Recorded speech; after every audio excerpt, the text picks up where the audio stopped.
So I would literally leave my job if I knew friends were attending class close by and crash a lecture while in character.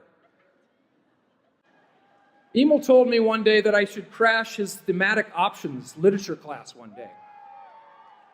So I cobbled together a janitor's outfit, complete with work gloves, safety goggles, a dangling lit cigarette, and a bucket full of cleaning supplies.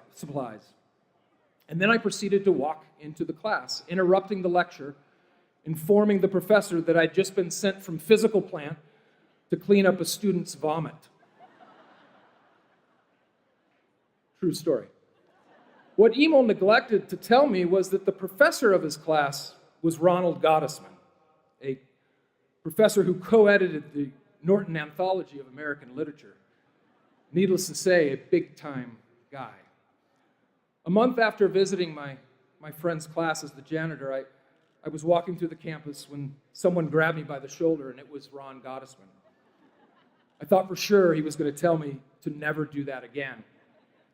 Instead, what he told me was that he loved my barging in on his class, and that he thought it was one of the funniest things he'd ever seen, and would I please do it again? So, on invitation from Professor Gottesman, I would barge in on his lecture class from time to time as the guy from physical plant, coming by to check on things, and the professor would joyfully play along. One time I got my hands on a power drill, and I just stood outside the classroom door operating the drill. Vroom! Vroom! Vroom! Vroom! For a good minute.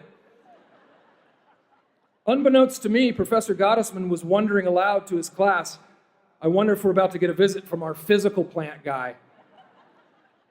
I then walked in, as if on cue, and the whole class erupted in laughter. After leaving, Professor Gottesman then weaved the surprise visit into his lecture on Walt Whitman and the leaves of grass. Moments like these encouraged me to think that maybe I was funny to whole groups of people who didn't know me. And this wonderful professor had no idea how his encouragement of me to come and interrupt his class, no less, was enough to give myself permission to be silly and weird. I went to one of their shows during the spring semester of my senior year, and in fact, got pulled up on stage during an audience participation sketch. I was so afraid and awestruck at what the actors were doing that I didn't utter a word. And even in this moment of abject fear and total failure, I found it to be thrilling to be on that stage. I then knew I wanted to be a comedic actor. My opening joke was to sing the opening theme to Star Trek.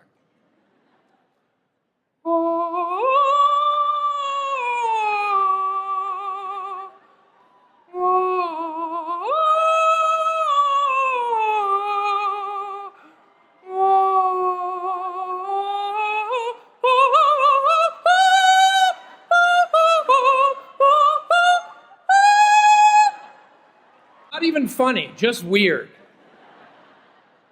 But I didn't care. I was just trying to throw as many darts at the dartboard, hoping that one would eventually stick. Now, don't get me wrong. I wasn't extremely confident that I would succeed during this time period. And after moving back to LA, there were many a night where, in my LA apartment, I would sit down to a meal of spaghetti topped with mustard, with only $20 in my checking account, and I would think to myself, oh well, I can always be a substitute school teacher. And yes, I was afraid. You're never not afraid. I'm still afraid. But my fear of failure never approached in magnitude my fear of what if. What if I never tried at all? After my first show, one review referred to me as the most annoying newcomer of the new cast. Someone showed this to me, and I promptly put it up on the wall in my office, reminding myself that to some people, I will be annoying. Some people will not think I'm funny, and that's okay. In fact, I didn't read any reviews because, once again, I was too busy throwing darts at the dartboard, all the while facing my fears. Even as I left SNL, none of the studios were willing to take a chance on me as a comedy star. Now, one may look at me as having great success, which I have in the strictest sense of the word. And don't get me wrong, I love what I do, and I feel so fortunate to get to entertain people. But to me, no matter how cliche it may sound, you will never truly be successful until you learn to give beyond yourself. Empathy and kindness are the true signs of emotional intelligence. To those of you graduates sitting out there who have a pretty good idea of what you'd like to do with your life, congratulations. For many of you who maybe don't have it all figured out, it's okay. That's the same chair that I sat in. Enjoy the process of your search without succumbing to the pressure of the result. Trust your gut. Keep throwing darts at the dartboard. Don't listen to the critics, and you will figure it out.